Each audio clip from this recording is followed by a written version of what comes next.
Monarchy. A monarchy is a system of government in which a monarch, usually a king or queen, serves as the head of state.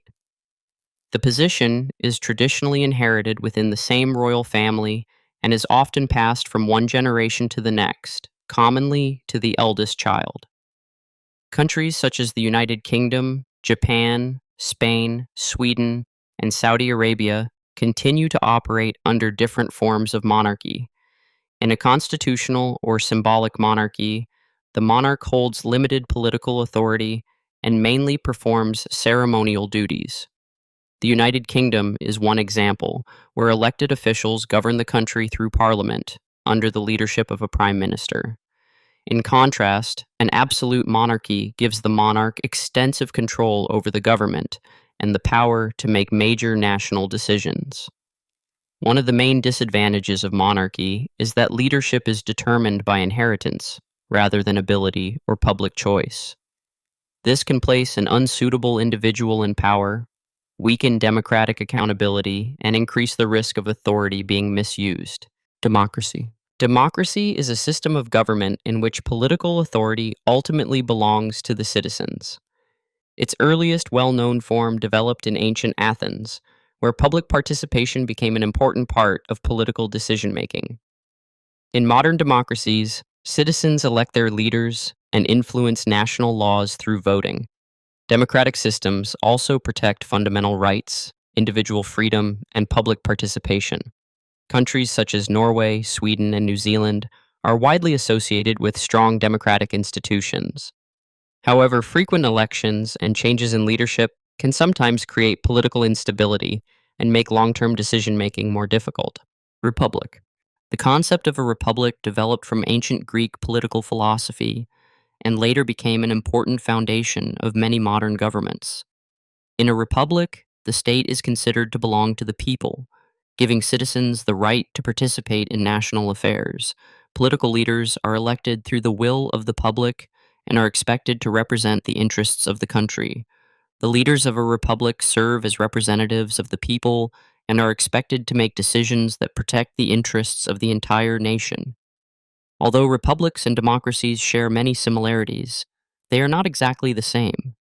In a republic, the state is regarded as a public institution governed through elected representatives, while in a pure democracy, citizens exercise political authority more directly over national decisions.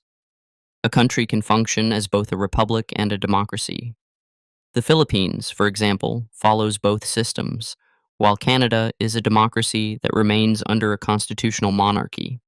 However, republics can face serious challenges when corruption and abuse of power become widespread, causing leaders to place personal interests above the welfare of the public. Federal government. A federal government divides sovereign authority between a central government and the states or regions within a country.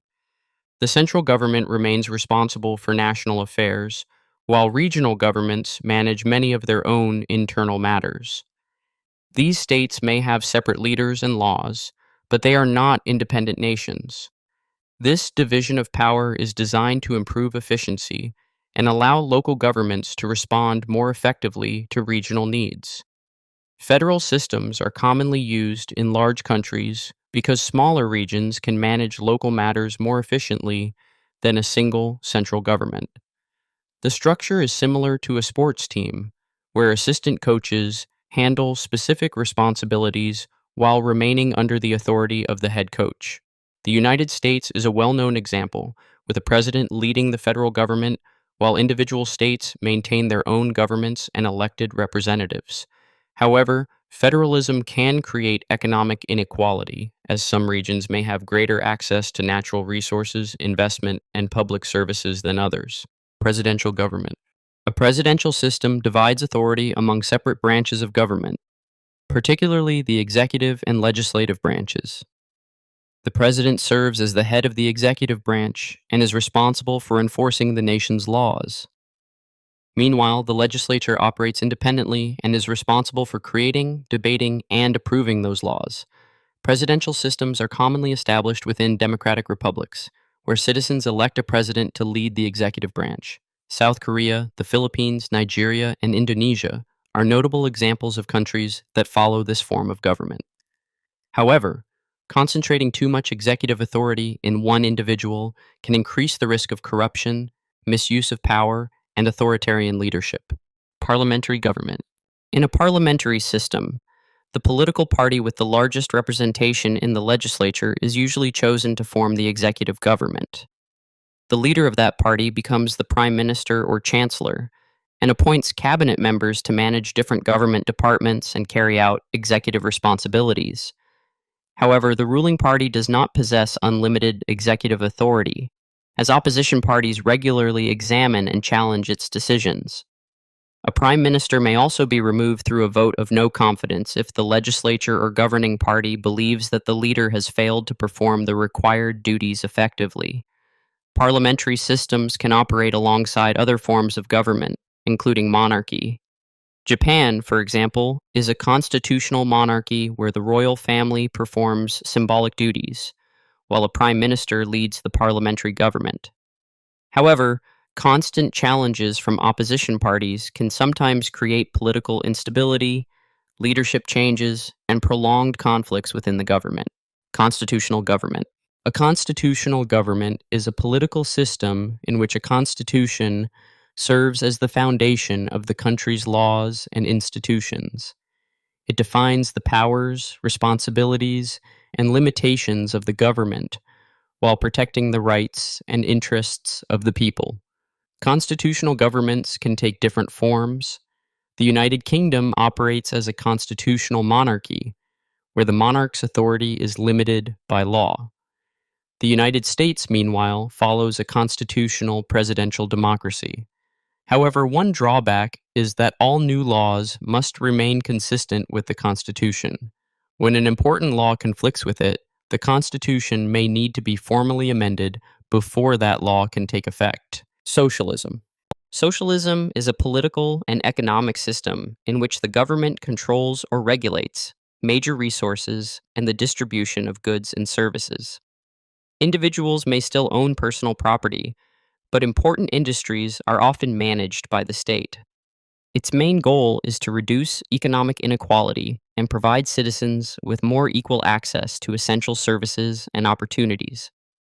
China and Cuba are commonly associated with socialist systems, although both countries apply these principles differently. Although many socialist states operate as republics, they follow principles intended to distribute labor, wealth, and resources more equally, while reducing social and economic divisions. However, socialism is often criticized for offering limited incentives.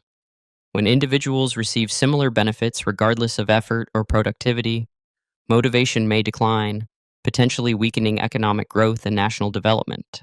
Communism. Communism is a political and economic system that aims to create a classless society through state control of major resources and industries. In communist states, a ruling party often controls the country's political, social, and economic decisions.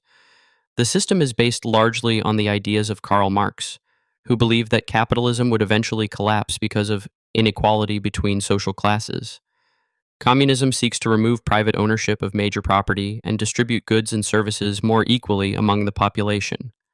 Countries commonly associated with communist rule include China, Cuba, Laos, North Korea, and Vietnam.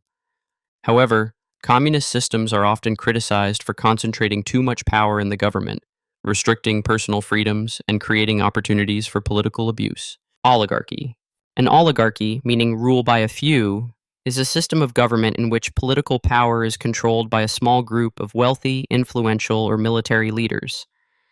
These individuals often come from powerful families, corporations, political groups, or military institutions. Their decisions can strongly influence the country's political, economic, and social affairs. Unlike a monarchy, power in an oligarchy is not officially passed down through a royal bloodline. However, influential families and groups may continue controlling the country for several generations by maintaining their wealth, political connections, or military strength. Although the United States is officially a federal democracy, some critics argue that the influence of wealthy corporations and powerful interest groups gives it certain oligarchic characteristics. Modern oligarchies often develop when large businesses and wealthy individuals gain excessive influence over political leaders and government policies. The greatest disadvantage of this system is the possibility of severe social and economic inequality, as government decisions may primarily benefit the rich and powerful while ignoring the needs of ordinary citizens. Autocracy. Autocracy is a system of government in which supreme authority is held by a single ruler or political party. The leader has extensive control over national decisions, laws, and civil liberties, while citizens have little or no influence over government affairs. This system stands in direct contrast to democracy. Autocratic rule has existed since ancient times, particularly under absolute monarchies, where the ruler's authority was considered unquestionable. Joseph Stalin's leadership of the Soviet Union is often cited as a modern example. The main disadvantage of autocracy is the high risk of power being abused, potentially allowing the ruler to become a dictator. Totalitarian government. A totalitarian government is a system in which the state attempts to control nearly every aspect of national life. The term became widely associated with Benito Mussolini's fascist rule in Italy during the early 20th century. Under this system, government authority extends beyond political and economic affairs to influence the beliefs, values, behavior, and private lives of citizens. Individual freedom is heavily restricted, and opposition to the state is rarely tolerated. North Korea is commonly regarded as a modern example, where political power has remained under the Kim family for 3 generations. The greatest disadvantage of totalitarian rule is its tendency to suppress human rights, silence criticism, and allow widespread abuse of government power. Anarchism. Anarchism is a political philosophy based on the absence of a central government. Its goal is not only to decentralize political power, but to remove state authority entirely, allowing individuals and communities to govern themselves. Although anarchism is often associated with chaos, its supporters believe society can function through voluntary cooperation, mutual support, and shared responsibility for the improvement of the community. Anarchism differs from socialism and communism because it does not rely on government control to distribute labor and resources. Instead, it promotes equal freedom and the right of individuals and communities to govern themselves.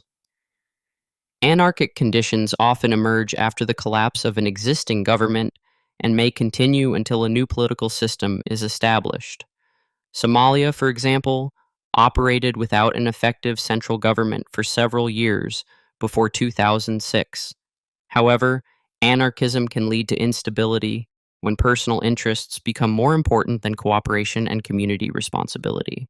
Which form of government appears the most effective, and which one seems the most dangerous?